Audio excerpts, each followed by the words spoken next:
हरि गौरी केला हरि गौरी केला नवाए बाबा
देखिए हम लोग चौखड़ा में बैठे हैं और आवाज में दम है लेकिन चौखड़ा के लिए बहुत कम है, तो दोनों हाथ उठा के बोलेगा गणेश भगवान की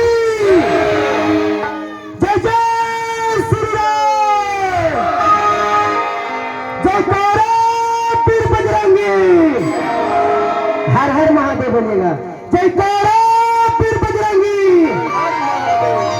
जय जय श्री राम। कैसे आइए, इसके बाद हम सभी आते हैं माता कोलेश्वरी के प्रांगण में बैठे हुए हैं, उन्हीं का क्षेत्र में है और उनका भजन न हो तो फिर हम सभी उनके लिए बेकार हो जाएंगे। आइए तो कोलेश्वरी माता कदम आराम आराम से चल रहा है, कैसे है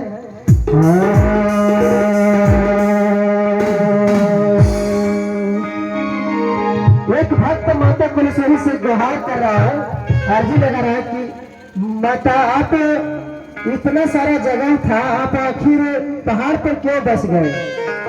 यही एक भक्त अपना भाव में माता कोलेश्वरी से देखिए कैसे कहता है, कैसे कहता है अरे तरसे लखिया हर तारा पे नया नया हो कोलेश्वरी मैया।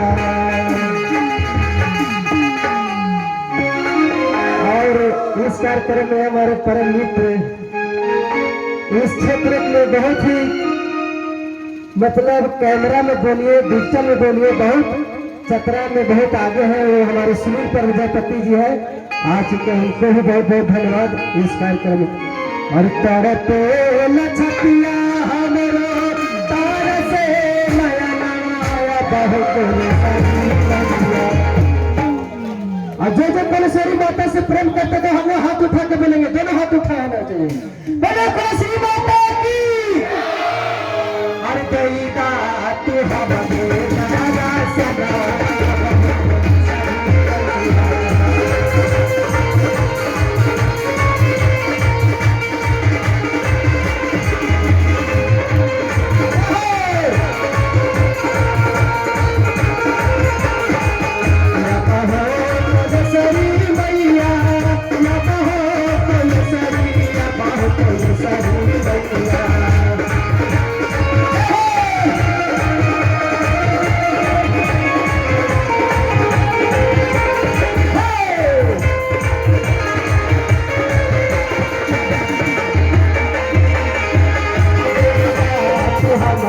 सदा सदा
ऐसे बैठे जैसे लग रहा है कि आप लोग भक्ति भाव से कोई मतलब नहीं। बोला जाता है कि जब कलाकार तभी गाता है जब दर्शक का ताली बजता है। तो आप सब जब ताली बजाते हैं तो क्षमता जो 20 रहता है वो 100 हो जाता है। तो आप लोग दोनों हाथ उठाकर ताली बजाते हैं कि हो माई हमारा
आपका मूर्ति इतना सुंदर है, सबसे चमकने वाले धातु में सोना होता है।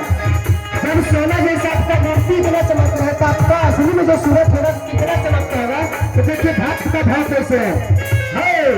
सोने के कहत जैसा चमके